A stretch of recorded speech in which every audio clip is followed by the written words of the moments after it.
Welcome to Vision Driven with Resin Architecture, the podcast where we dive deep into the world of architecture, development, and construction. I'm your host, Greg Croft, and my co-host is Jamie Moulton, and we are thrilled to have you join us on this journey of learning, inspiration, and insight. When you talk about real estate, I would always recommend that you go into it with the exit in mind. Advice I'd give somebody that's presenting their case or pitching their loan to a bank is just to be really well prepared. Whether you're dreaming of building a space for your business or simply curious about the fascinating world of architecture and development, join us on this exciting adventure as we unlock the secrets to successful projects and empower you to turn your vision into reality.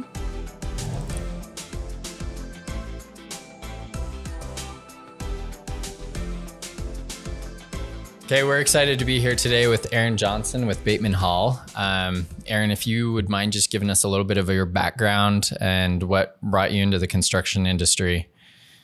Sure.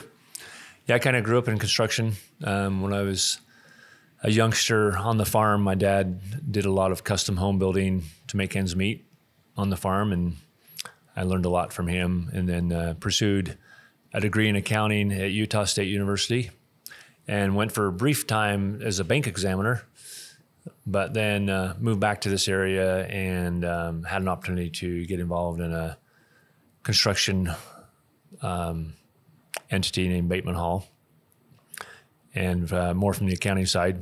So I'm the CFO of Bateman Hall, but really my primary responsibility now is Chief Development Officer for both Bateman Hall, and then we recently started another entity, a residential entity, called Caddis Builders, and we're pursuing development work through Caddis Builders. So I'm really representing both companies, Bateman Hall and Caddis Builders, as a development officer. And how many years have you been with Bateman Hall? 28. 28 years. Yep. Okay. That makes you a true expert. Well, I actually have coined a term. It's called wisdom of an idiot, and it works quite well. We've gotten a lot of wisdom from decisions that, maybe didn't work out. Now we know better. So there's some definite truth to that. You learn from your mistakes, right? For sure. We're hoping to benefit from you sharing that information. Great. Yeah. I'd love to share whatever I've gained over these last 28 years. So tell us a little bit about how construction has changed over the course of your career. Yeah, so that's a great question. When I first started at Bateman Hall, we were doing a lot of commercial projects, big box projects, Walmart, Home Depot, Lowe's, Smith's, Kmart, those kind of companies. And in that world, when we started, most of it was 100% designed, even permitted generally, and so they would send out a notice to bid, invite us to bid against 3 or 4 or 5 other general contractors. And literally within a couple of weeks, we would bid that project with our subcontractors' contributions. And if we were selected as low contractor, within a week, we'd be started on the project. So it was very, very fast. There was no development involved. If we were qualified to be on the bidders list, which was mostly a financial and experience qualification, then when they invited us to bid, literally within a month's time, we could be notified of a bid and actually working on the job. So it was very quick. That has all changed now. There is a little bit of that still, but most everything now is development, relationship development, and construction management development, which means that we get on board even before design begins, and we work along with the design team to develop the project, and then ultimately either negotiate the project or it gets bid out, but mostly negotiated now. Even in the large corporate world that's happening, Walmart still is doing bidding process, but generally they're bidding blocks of work and not just a specific project, meaning, hey, we have 5 or 10 projects that we want you guys to propose on, and we want you guys to help us develop these projects along with the design team, so that you have a budget at the beginning and you're more involved in the process instead of just getting handed a set of plans and bidding it and going to work. So many times we're involved in those projects for a year or more before the project actually goes now. So most everything we do is negotiated, which creates the need for us to have a business development department to pursue those projects, but then also be involved in the pre-construction work up until when we're ready to start the project. So it's changed a lot. I'm going to throw in some other questions here that are kind of off script, but I feel like a lot of people that we've worked with don't actually they might think that the general contractor is the one out there swinging the hammer, and that does happen. But can you kind of just give a brief overview of what a general contractor is from, like, what is Bateman Hall from that perspective? I will say that in that sense, 30 years ago, it was just general contractor. Now there's a new term of relationship there, and that's called construction manager, which sometimes can be the general contractor and the construction manager, but oftentimes the construction manager could be even different than the general contractor. But the work that we do as a traditional general contractor would be managing the project from the budget standpoint and the schedule, and then the subcontractors who are underneath the general contractor.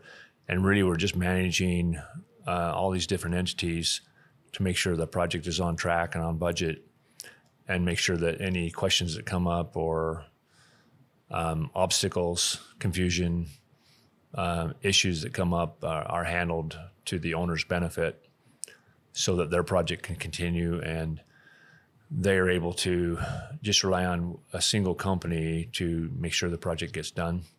And that is really the general contractor's role. We do some self-performing work. Most general contractors are probably doing less and less of that and becoming more of the type of a construction manager, and let our subcontractors, who are the professionals in the scopes of work, do that work. So we're not necessarily competing against them. So,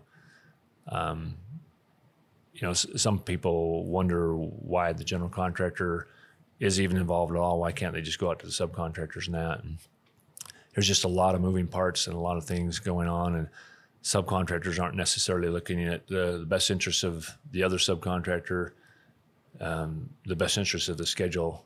And so we have to bring them all in and kind of create a harmony, an orchestra, if you will, and make sure that everybody's operating in the best interest of the projects, which is time and budget generally is what we make sure that we're keeping. Okay. Another question that kind of fell into my head when you were talking earlier was the with things going more towards where you guys are working with the design team up front, that helps keep costs in line. A lot of times when we don't have, well, I can't say a lot of times, but frequently this happens where when we put a project out to bid, after they award the bid, then there's actually an exercise that we call value engineering. And so we kind of go back to the design board. We've got an approved plan, but we kind of have to go through that cycle one more time, because there's things that, it's really interesting. During COVID, we had this where all of a sudden, we couldn't get wood trusses at a reasonable price, and it was cheaper to go to steel. And you guys are more in tune with that because you're dealing with that every day. And so working with the design team up front, that gives you kind of that, hey, we're going to not right size the project, but we're going to right price the project as we're going along. Are there any other points that you could add to that? Quite a few. I'll try to be concise as I can, but going back to the prime example, school district, they hire a design team to help them create a schematic design, not a full-blown design by any means, a schematic design with a budget that then they can go to the patrons and create a bond amount that gets passed by the patrons. And then when the bond gets passed, then they go through a full design process, 100% design, and then submit it out to general contractors to bid. Well, during that process, everybody's somewhat crossing their fingers to hopefully they've got the right amount. And the architect does as good a job as the information they have, which is generally statistical information on square foot pricing. Perhaps they have an independent estimator help them price the project, which generally can be good in a stable environment that has worked for many years. It's the way it's been done for many years. But when you get an unstable environment, or a complex project that maybe doesn't have a lot of reference as far as statistical data for pricing, it can be a little unnerving when the school district has paid, the design team's fee and done full design without having any contractors having looked at it. And when those bids come in and they know they have a specific bond amount that's been passed, it's very difficult for them to change the amount of money they have, because it's that they just have a certain amount of money. And when you're going through the bidding process, if those bids are coming in quite a bit higher, and even lower can create a problem too, but quite a bit higher than what their bond amount is, it can be very unnerving and disappointing to have spent that money and the amount of time they have already to get that to that point, and then find out that they are way over budget. And then after they've spent that money, to go back to the design team and say, hey, we have an issue here, we're way over budget, we're going to have to redesign or value engineer, and to another expense, and the amount of time that takes to do that. And in the meantime, prices are probably maybe still escalating. And it can put the school districts or any other public entity or private entity into a tough situation where they're behind time already, they're over budget, they've got to pay more design fees to have that done. So the construction management approach, which even in public works now has become an accepted approach in Idaho. I think 8 years ago was when that was allowed. Allows the contractor and the design team to work in harmony at the very beginning, before real money has been spent and before the bonds have been passed, to get an attractive package that's priced, assured. There's an assured price there through reiterations, and the construction manager can check a bit the design as it progresses and say, hey, we're maybe getting a little bit further out of intent of where we're going to have to be based on what the budget is. And the design team can make those adjustments and the back and forth, so that when the design is completed, the contractor is very, very aware of the design and has weighed in, and the budget is hopefully more accurate and the schedule is more accurate. So when they do go out to bond, they have a much more confident price there that they can deliver the project as designed for the bond when it's passed. And that's true for any other public project or private project too. And so it's eliminated a lot of those crossing your fingers moments where you're waiting for bids to come in. And the general contractor has a lot of great statistical information and estimator on staff that can do that. But quite frankly, the ability for us to reach out to our subcontractors and say, hey, here's what's being proposed. What do you think? Is there a better way? Is there a different material that's a cheaper material but still the same quality and benefit? And we get a lot of that great input from the subcontractors during that process, so that when the money is spent for design, it is, everybody's pretty assured that that's a good project that can be done on that budget. So it's helped that a lot. Can you tell us when the right time to contact a general contractor would be within the scope of a project? Yeah. So again, I always like to say, when we're talking about a general contractor in the traditional sense, we're generally talking about the person that delivers the construction. But now we're in the pre-development stage or the pre-construction stage, which we refer to that via the construction manager, who can also be the general contractor, many times is the general contractor. But so in terms of what I'm explaining would be, I'd rather use the term construction manager. Okay. And the right time to hire the construction manager would be the same time that you hire the design team. I think they need to be hired at the same time.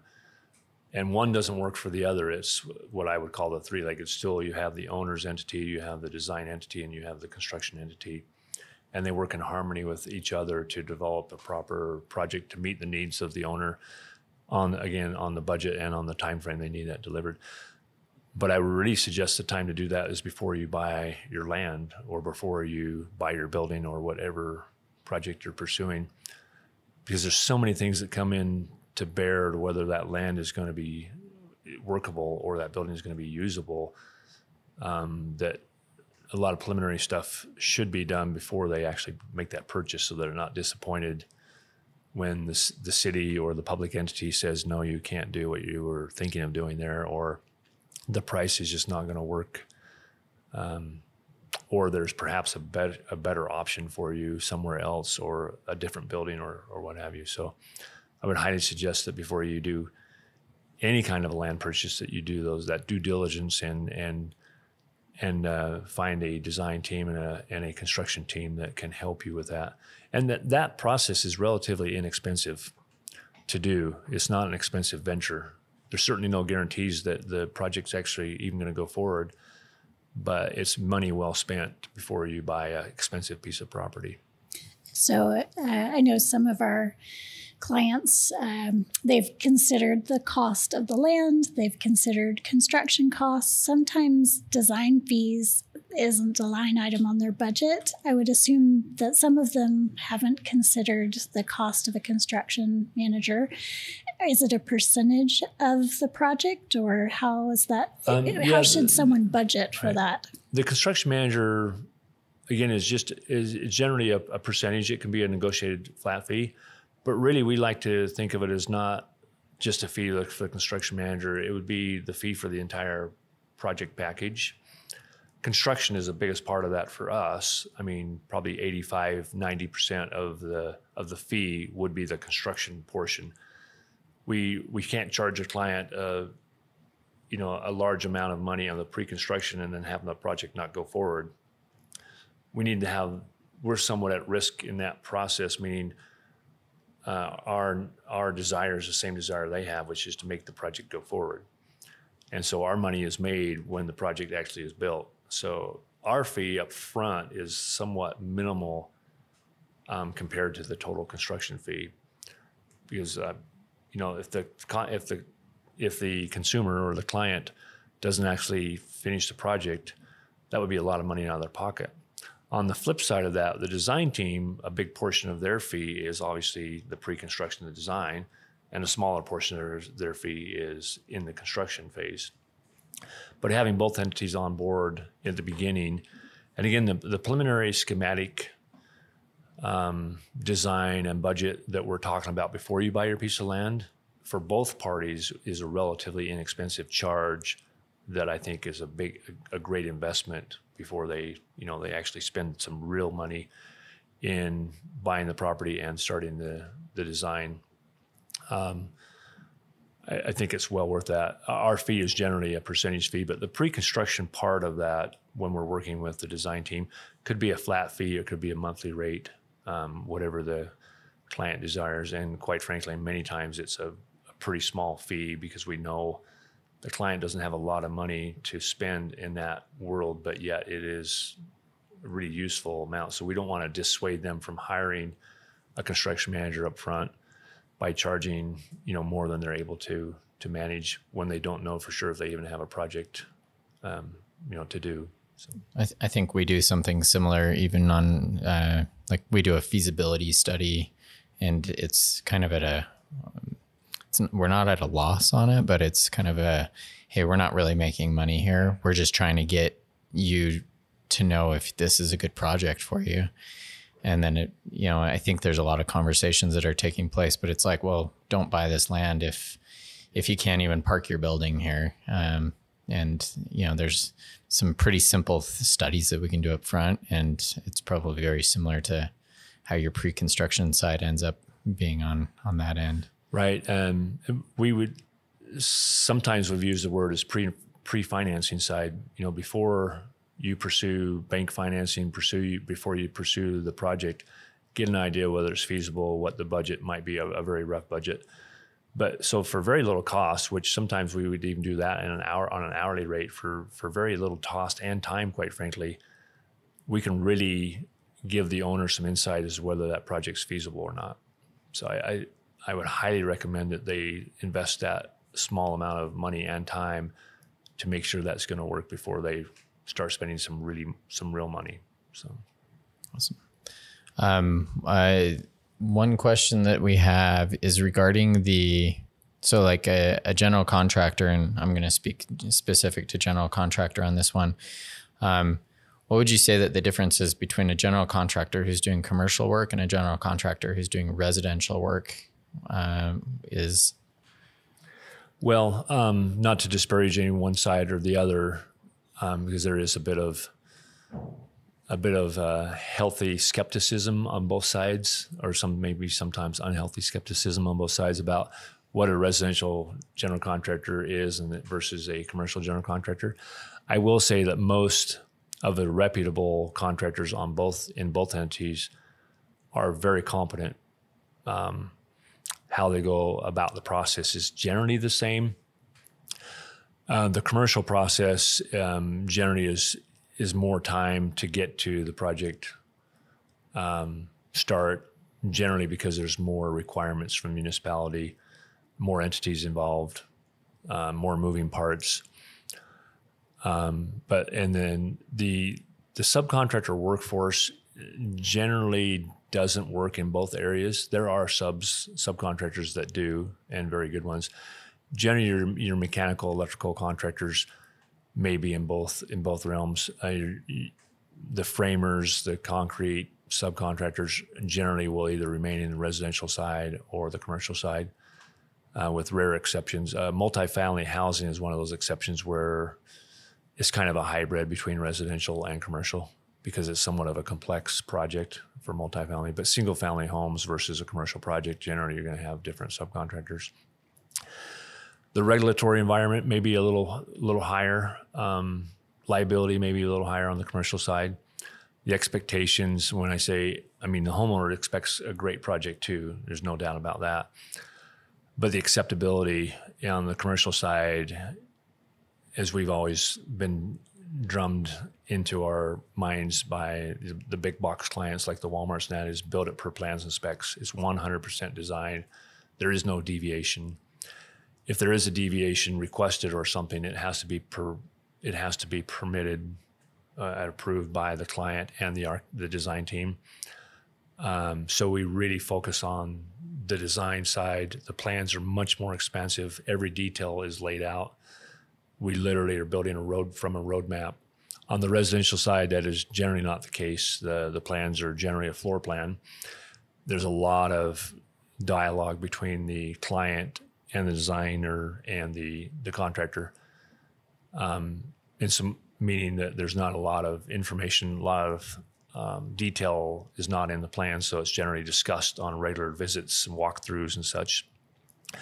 That can create a little more risk for confusion, a little more risk for incomplete building, or maybe the owner's expectations haven't been met because there's been some things that were done that maybe they thought were going to be done differently.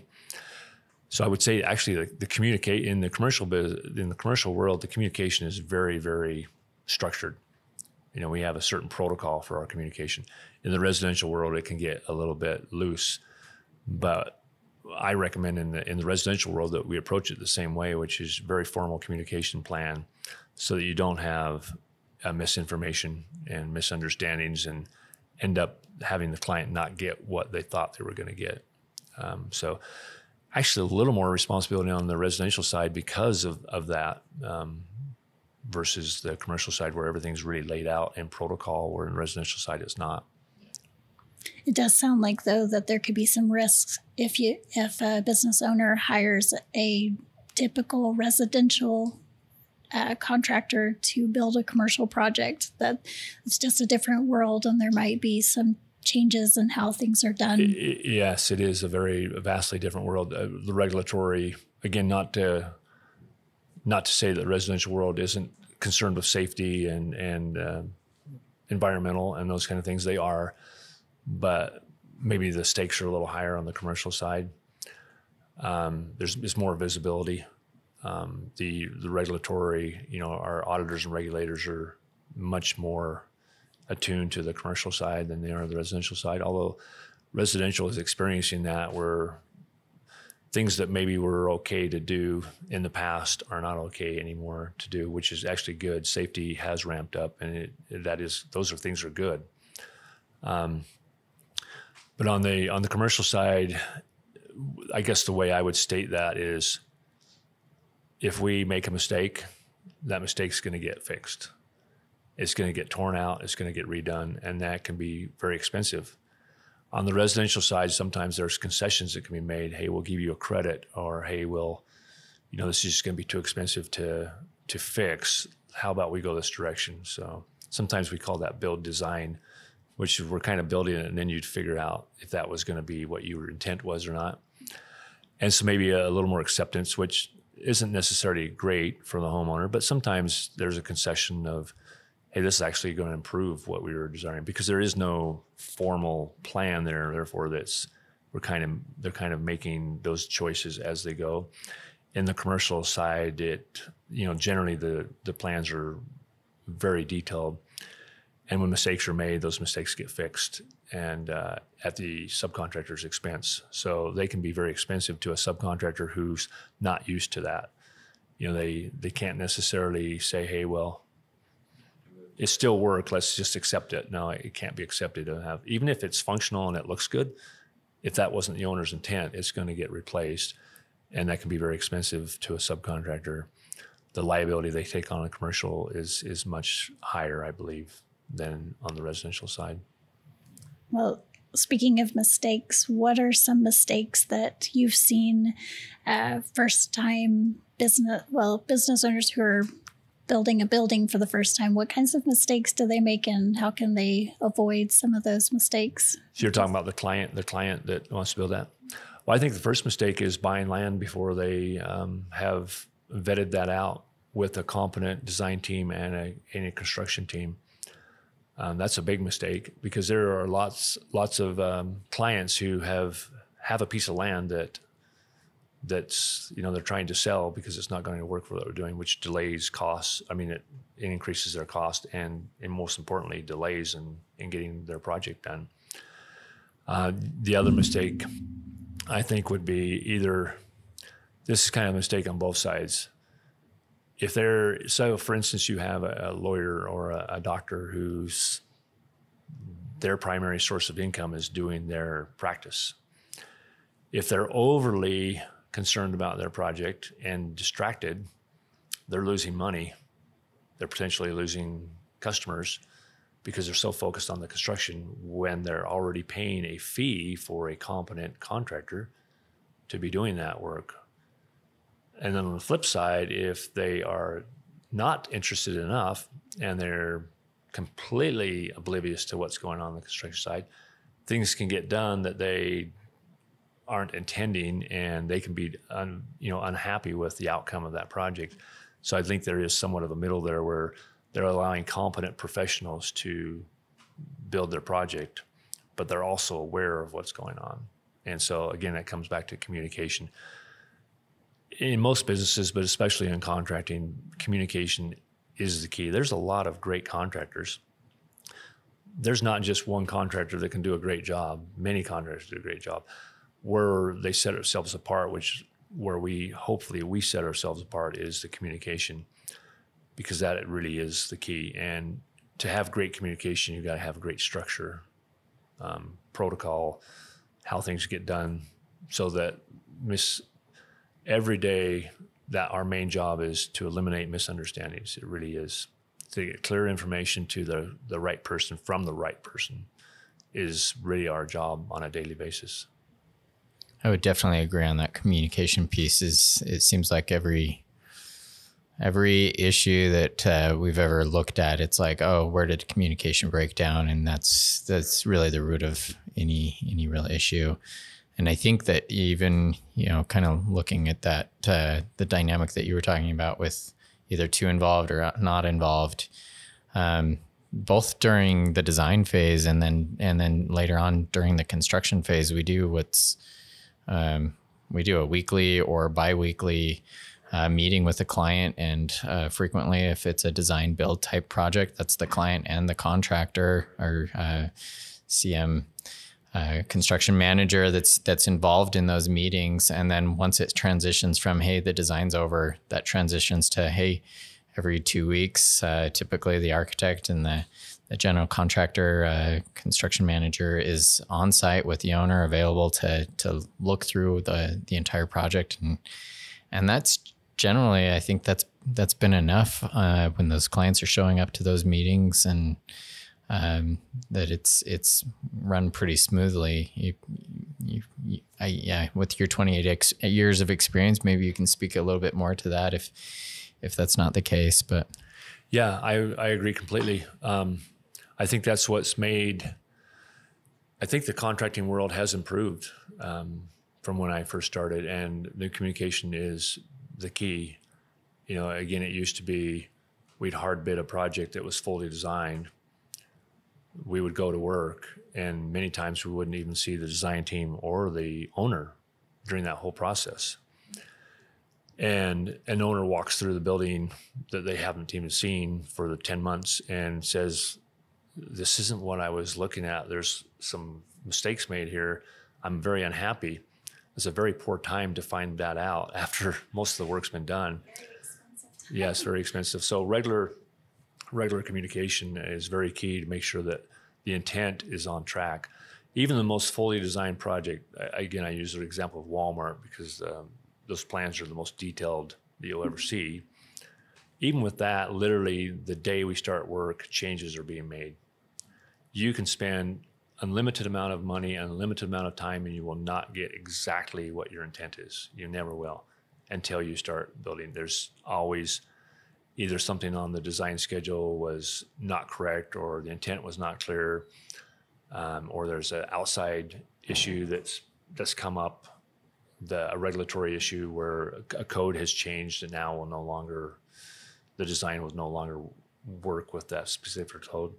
So changes are starting immediately, and an owner needs to be aware of what is going on, not on a daily basis, but on a regular basis. So having started regular, we call them OACs, owner, architect, contractor meetings, has really improved that process to where before things get too far along that are maybe going in an unsatisfactory direction, that can get corrected without undue expense and time given up on that project. But the owner still should have the expectation that the design professionals and the construction professionals can take care of the day-to-day work and make sure that the intent, which should be clearly defined, is being met. And then that gets checked on a regular basis through construction reports, design reports, and those bi-weekly or weekly meetings. And we've started doing that at least bi-weekly on every job we do, even the smallest jobs we do. It could just be a check-in call. Sometimes we don't need to even have a conversation, but we set aside a time regularly for everybody to be involved. And we expect even the owner to be involved in that. The owner is a very key part of that. We don't want an absentee owner. We want somebody who's aware of what's going on so that we don't have dissatisfaction down the line when we want a happy client. So. What would you say from your standpoint? What do you feel like the state of commercial construction is here in Southeast Idaho? Well, I can't speak for the entire segment, because we're a small part of that segment. But I would say that Bateman Hall has been reaping some very successful projects these last few years, and we have a good, robust workload of good projects and work on hand. We're always looking at work on hand and backlog. And there's the saying in the construction industry is we're always putting ourselves out of work, meaning we're completing work and we need more work. And so it's always nice to have a good, robust backlog. And it's a balance that's very, very difficult. It's either too much or too little. It's very hard to balance. We want just the exact amount. It just doesn't work that way. The timing just doesn't work out that way. But I would say in Eastern Idaho as a whole, commercial construction is probably as good as anywhere, maybe even better than a lot of places. I think, I&L has a lot to do with that.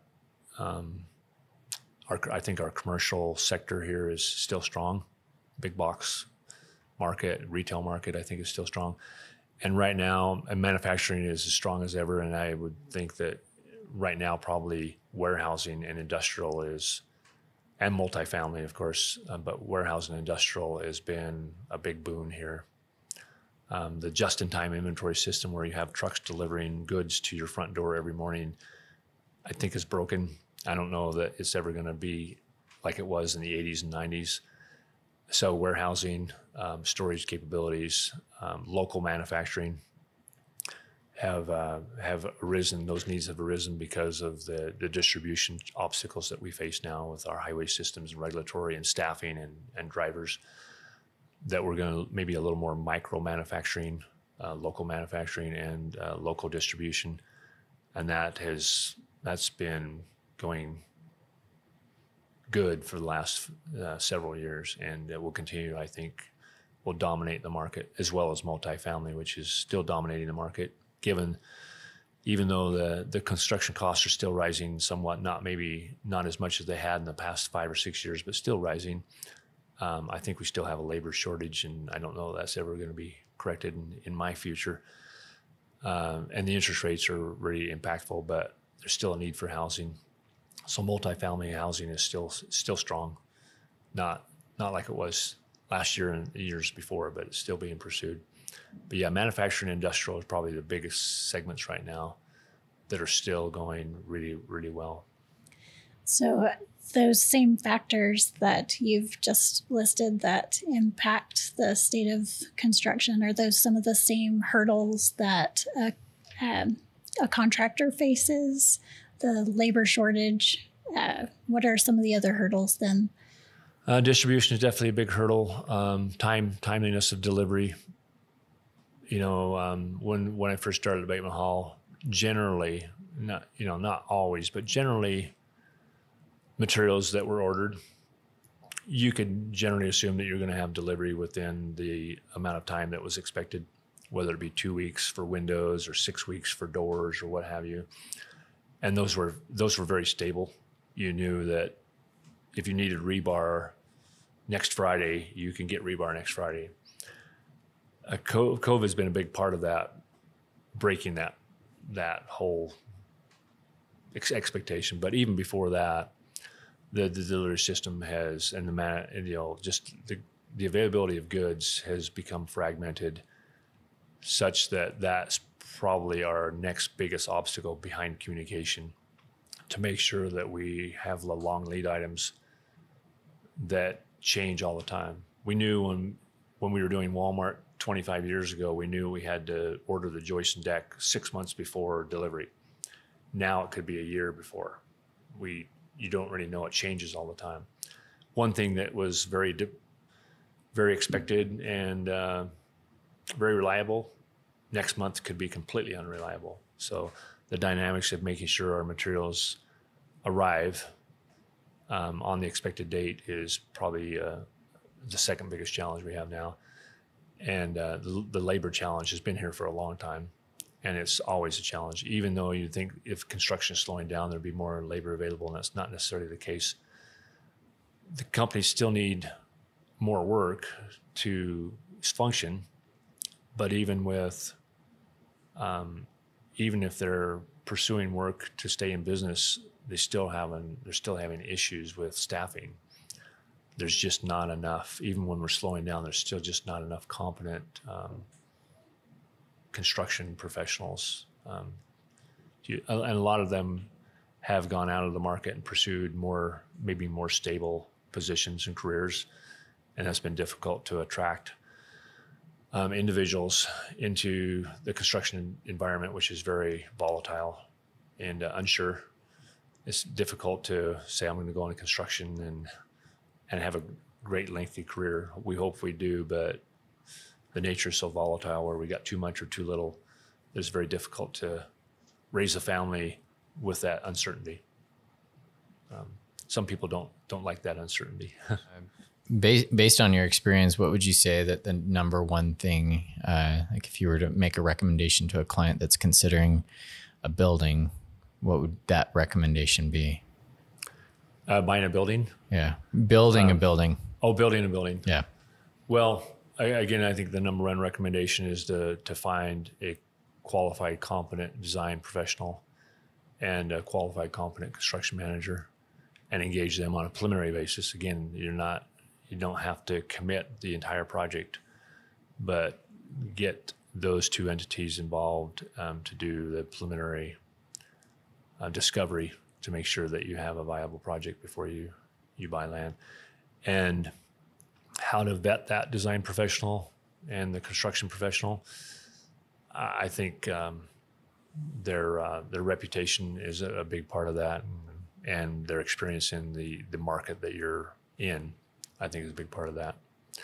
But I think most importantly is getting all three together and getting a feel for how the communication could work and the harmony, and just making sure there's no barriers there between the entities.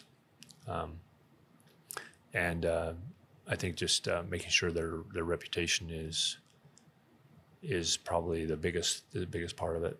Interviewing previous clients or others that have worked with those entities. Most design professionals and construction professionals are capable of building pretty much anything that you're looking for. So it's not necessarily their experience in your exact sector that you're looking at. It's more of their experience in, their history, how they've been, how they've completed their projects. Have they left dissatisfied clients? Because there's going to be issues on your project. That's why you're hiring a general contractor. But most importantly is how they completed that work. So when there's tough things that happen or issues have happened, whether it's delays or cost overruns, how have they handled those things? I think is important as what their experience is. So we don't want somebody who's going to walk away and leave you hanging.